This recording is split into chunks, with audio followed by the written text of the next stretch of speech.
Секое 10-то дете на возраст од 12 до 17 години било изложено на сексуална експлоатација и злоупотреба преку интернет и технологија во текот на една година, што укажува на потребата од потврсти мерки за превенција, законски реформи и подобра поддршка за жртвите, а сето ова го покажува новото истражување на УНИЦЕФ, Интерпол, а во партнерство со национални институции и организации.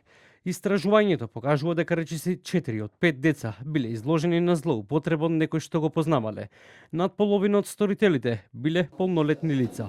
Особено често сторители биле поранешни или сегашни интимни партнери или лица кон кои детето чувствувало симпатии, како и членови на семејството кои биле вмешани во повеќе од 1/4 од случаите.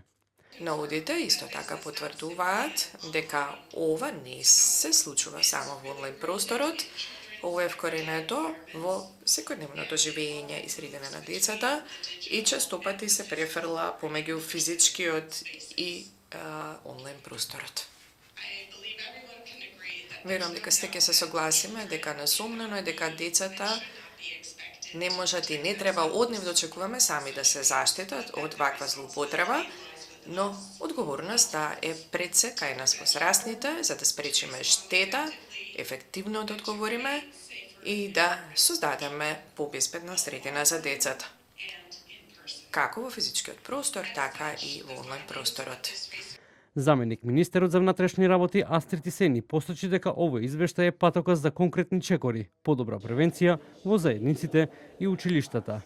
Истражувањето кое денес се промовира не е само документ, тоа е повик за акција. Нека ни послужи како патоказ за конкретни чекори, подобра превенција во заедниците и училиштата, поефикасна размена на информациите меѓу институциите, јасни процедури за пријавување и постапување и поддршка за семејствата и децата кои се погодени.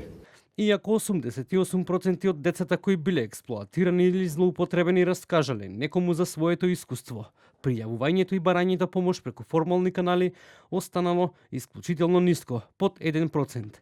Децата ги навеле срамот, стигмата, несигурноста во врска со процесите на пријавувањето и недостатокот на доверба во институциите како клучни пречки за барање формална помош. Речиси половина од погодените деца, 48%, доживеале повеќе од една форма на злоупотреба во годината пред да бидат анкетирани. Повеќе од половина од евидентираните инциденти биле поврзани со социјалните медиуми, додека скоро 1/3 се случиле преку онлайн игри. Истражувањето исто така покажува дека момчињата и девојчињата биле погодени во слична мера, без значајни разлики во однос на полот, возраста, местото на живење, дигиталните вештини или степенот на образование на родителите.